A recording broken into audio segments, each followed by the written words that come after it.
ಅದಾರ ಮತ್ತ ಅವ್ರಿಗೆ ಕೇಳೋದು ಆ ಮಂಗ್ಯ ಮಕ್ಕಳು ನನ್ನ ಮಾತು ಕೇಳಿದ್ರೆ ನಾಯಕ ನಿನಗೆ ಹೇಳ್ತೀನಿ.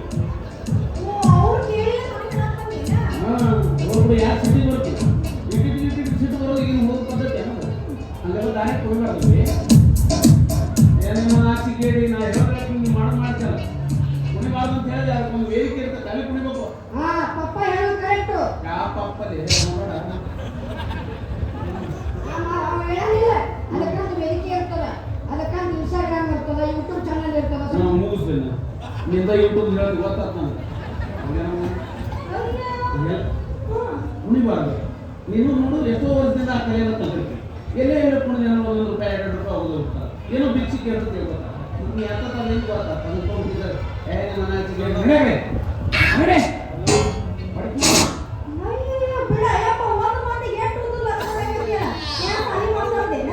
ಹೌದು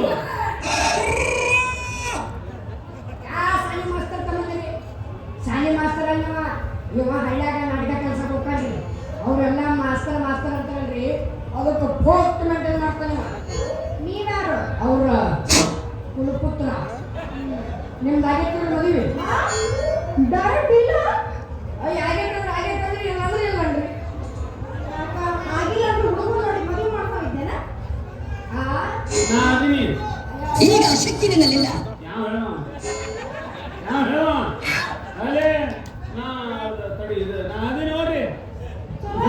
ಅಪ್ಪ ಮಗ ಇಬ್ರು, ಅಪ್ಪ ಮೂರು ಓದುತ್ತಾರ, ಮಗ ಹೀಗೆ ಓದುತ್ತಾನ. ಆಗೈತಿ ಹೇಳ್ರಿ, ಏನ್ ನನ್ನ ಮದುವೆ ತಗೊಂಡು ಏನ್ ಮಾಡವ? ನಿಮ್ದು ಆಗಿಲ್ಲ ಅಂದ್ರೆ ನಾನು ಮಾಡ್ಕೊಡಂಗಿದ್ದೆ. ಅಷ್ಟು ಹಿಡಿಸಿದ್ಯಾ? ನಾವೇನ್ ಮಾಡ್ತೀನಿ ಹಿಡಿಸಿರೋ ಅಂತಾನೆ ಕೇಳಕತ್ತೀನಿ. ನಾನು ನಿನಗೆ ಇಡ್ತೀನಿ, ಆದ್ರೆ ನೀ ನನಗೆ ಇಡ್ಬೇಕ.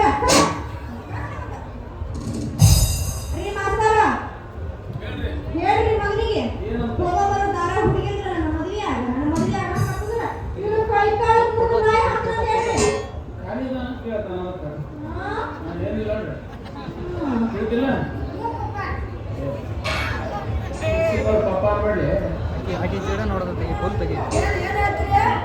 ನೀನು ಕಾಲಾಗೆ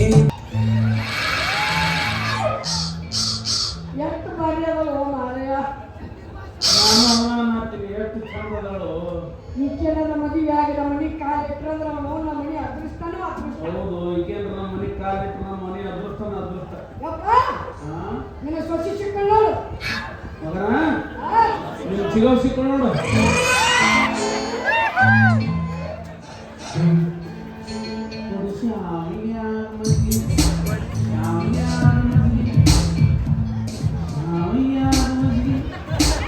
ಇನ್ನೂ ಹುಡುಗ ಬುದ್ಧಿನ ಬಿಟ್ಟಿಲ್ಲ ಅಲ್ಲೇ ನೀನು.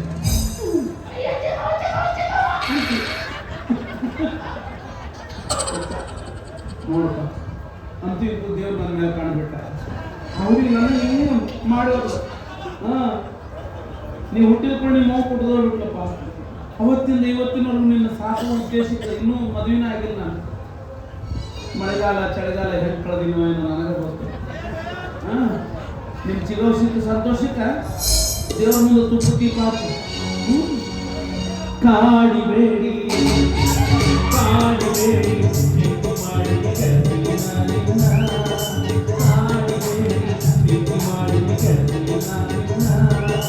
ಮರುಬಲ ಗೆಳತಿ ಸಾಯುತ್ತೇನ ನಾನಿನ ಜೀವನ. ನಾನಿನ ಸ್ವಾತರಮಾನ ನನ್ನ ಮುತ್ತಿನ ಸತೀನ. ನಾನಿನ ಸ್ವಾತರಮಾನ ನನ್ನ ಮುತ್ತಿನ ಸತೀನ.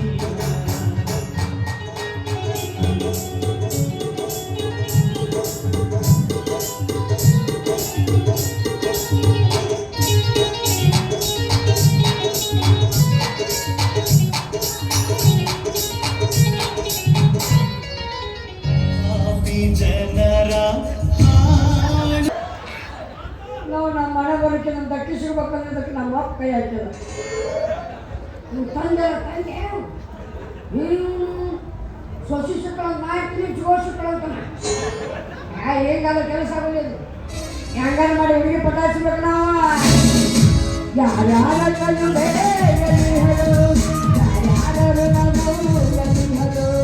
ಒಂದೊಂದು ಹತ್ತಿರ ಕಾಲಿನಲ್ಲಿ ಇನ್ನೋರ ಎದ್ದರೆ ಕೈಗಳು ನಿಕ್ಕಿಯನ್ನು ಕಿರಿಯೆತ್ತರೆ.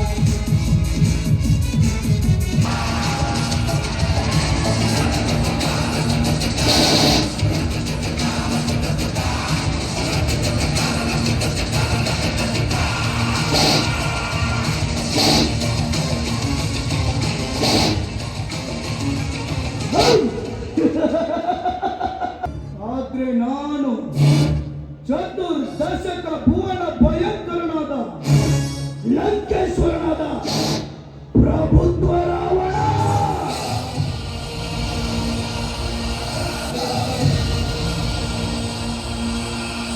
ಅಂದ್ರೆ ನಾನು ಈ ಧರ್ಮವನ್ನ ರಕ್ಷಿಸುವನಲ್ಲ, ಈ ಧರ್ಮವನ್ನ ದ್ವೇಷಿಸುವನ. ಕರ್ಮದ ಯುದ್ಧದಲ್ಲಿ ಗೆದ್ದಿರೋದು ಧರ್ಮನೇ ಇರ್ಬೋದು, ಆದ್ರೆ ಕೊನೆಯ ಪ್ರವೇಶವರೆಗೂ ಧರ್ಮದ ನೆತ್ತಿಯ ಮೇಲೆ ಕಾಲಿಟ್ಟು ಅಟ್ಟಹಾಸ ಮೆರೆದಿದ್ದು ಇದೇ ಈ ರಾಮನಗೌಡನ ಕರ್ಮ ನೆನಪೇನೆ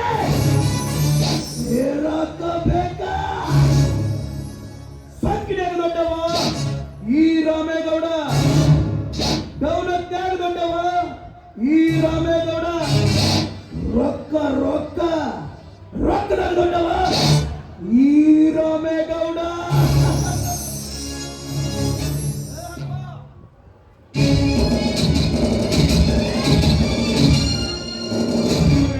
ನೀವು ಕೇಳಿದ ಭೇಟಿ ತಂದೆ ನೋಡ್ರಿ, ಕಡದ ಹೆಡ್ಡಿಗೆ ತುಂಬ್ರಿ, ಊರಿಗೆ ಅಂತ್ರಿ. ಏ ಧರ್ಮ್ಯ, ಗೌಡ್ರ ಬಾವಿ ಕೆಲ್ಸಕ್ಕೆ ಬರ್ತೀನಿ, ಅನುಮಾನ ಸಣ್ಣ ಕುಡಿ ಅಂತ ಹಣ ತೆಗೆದುಕೊಂಡು ಹೋಗಿ. ಈಗ ಕೆಲ್ಸಕ್ಕೆ ಬರದೆ ಕಣ್ ತಪ್ಪಿಸಿ ತಿರುಗ್ತಾ ಇದೆಯಲ್ಲ, ಯಾಕೋ ಕೆಲ್ಸಕ್ಕೆ ಬರ್ಲಿಲ್ಲ? ಧನ್ಯರ ನಾನು ಹೆಂಡತಿಗೆ ಆರಾಮಿದ್ದಿದ್ಲು, ಅದಕ್ಕೆ ದವಾಖಾನೆ ಹೋಗಿದ್ದರು. ನನಗೆ ಬೇರೆ ವಿಷಯ ಇಲ್ಲ, ಬೇಡ. ನನಗೆ ದೊಡ್ಡ ಬೇಕಾ? ಧನ್ಯರ ಈಗಿಂದೀಗ ದುಡ್ಡು ಕೇಳಿದ್ರೆ ಎಲ್ಲಿಂದ ತಂದು ಕೊಡ್ಬೇಕು? ಈ ಸದ್ಯಕ್ಕೆ ಕೊಡೋದಾಗಂಗಿಲ್ಲ ನಂಗೆ. ಯಾಕಾಗೋದಿಲ್ಲ? ನಿನ್ನ ಮಣಿಯಾಗದಲ್ಲ, ಆ ನಿನ್ನ ಚಂದುಳ ಚೆಲುವಿನ ತಂಗಿ, ಅವಳು ನನ್ನವಳಾಗ್ತಾಳೆ. ಬಾಯಿ ತಿಳ್ಕೊಂಡು ಬಾಯಿ ಬಂದಂಗೆ ಮಾತಾಡಕ್ ಹೋಗಬೇಡ. ಬಾಯಿಗಿನ ಹಾಲು ಉದುರಿಸ್ತೀನಿ ಹತ್ರ. ನನ್ನ ಬಾಯಿಗೆ ಕಂಡಿದ್ದೀನಿ. ನನಗೆ ಕೊಡಬೇಕಾದ ಸಾಲ ಕೊಡದೆ ಹೋದ್ರೆ ನನ್ನ ಬಾಯಿಗೆ ಹಾಲು ಉದುರಿಸ್ತೀನಿ ಅಂತೀಯ? ಎಷ್ಟಿರ್ಬೇಕಲ್ಲ ನಿನ್ನ ಸೊಕ್ಕ? ಇದು ಬಾಯಿ ಮತ್ತಿಗೆ ಬಕ್ಕುವ ಜಾತಿ ಅಲ್ಲ. ಇದಕ್ಕೆ ಕತ್ತೆಗೆ ಲತ್ತೆ ಪೆಟ್ಟನು ಅಂದ ಓದಕ್ಕಿನ ಹಾಕಬೇಕು. ಇದಕ್ಕೆ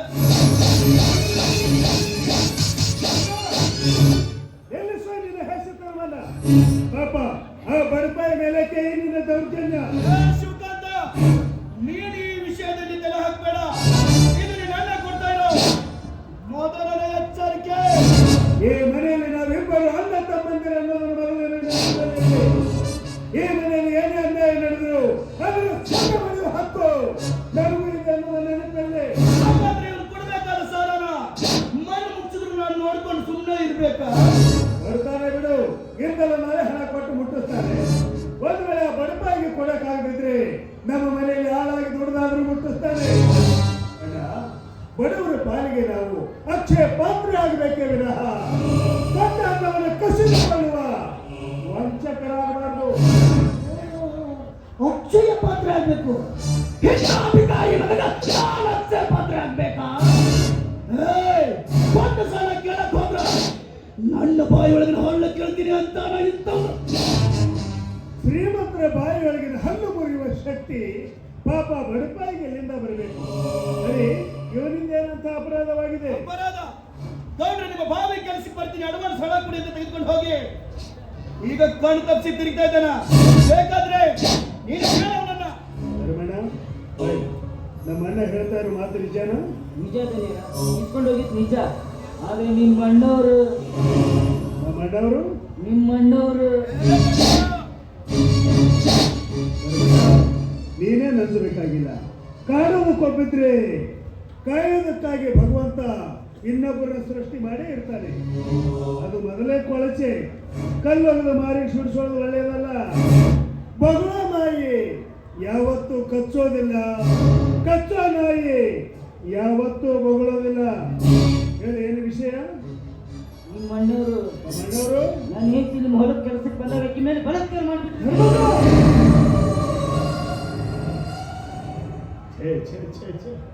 ಅಲ್ಲ, ನಮ್ಮ ಮನೆ ಕೆಲಸಕ್ಕೆ ಬರೋರನ್ನ ಅಕ್ಕ ತಂಗಿ ಅಂತ ಅವರನ್ನು ಪೂಜ್ಯ ಭಾವನೆಯಿಂದ ಕಾಣಬೇಕು, ಅಥವಾ ಅವರು ಶೀಲ ಹಳ್ಳಕ್ಕೆ ಮುಂದಾಗಬೇಕು. ನನ್ನ ಅಣ್ಣ ಅಂತ ಹೇಳ್ಕೊಳ್ಳೋದಕ್ಕೆ ನನಗೆ ಅಸಹ್ಯವಾಗ್ತಾ ಇದೆ. ರಮಣ, ನೀ ನಮಗ್ ಕೊಡಬೇಕಾದ ಹಣನ ನೀ ಏನು ಕೊಡಬೇಕಾಗಿಲ್ಲ. ನಮ್ಮ ಅಣ್ಣ ಮಾಡಿದ ತಪ್ಪಿಗಾಗಿ ನಾನು ಬೇಕಾದ್ರೆ ಕೈ ಮುಗಿತೀನಿ, ಇಲ್ಲದಿದ್ರೆ ನನ್ನ ಕಾಲು ದಯವಿಟ್ಟು ನಿನಗೆ ಹೇಗೆ ಹೇಳಬೇಕು ನನಗೆ ಅರ್ಥ ಆಗ್ತಿಲ್ಲ. ಅವಳು ಒಬ್ಬ ನನ್ನ ತಾಯಿ ಸಮಾನ. ನೋಡು, ಇಲ್ಲಿ ನಡೆದ ವಿಷಯಕ್ಕಾಗಿ ನ್ಯಾಯ ಕೊಡೋ ಶಕ್ತಿ ನನ್ನಲ್ಲಿದೆ. ಅದೇನಂತ ನಿನಗೆ ಆಮೇಲೆ ಹೇಳ್ತೀನಿ.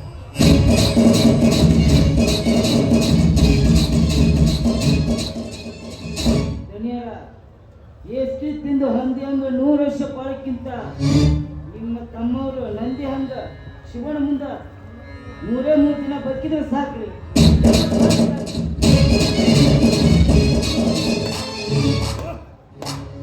ಹೇಳಿದ್ರೆ ಅವ್ನು ಹೇಳಿ ಹೋದ ಮಾತನ್ನ ಎಷ್ಟು ತಿನ್ನು ಹಂದಿಯಾಗಿ 100 ವರ್ಷ ಬಾಳೋದಕ್ಕಿಂತ ಶಿವನ ಮುಂದೆ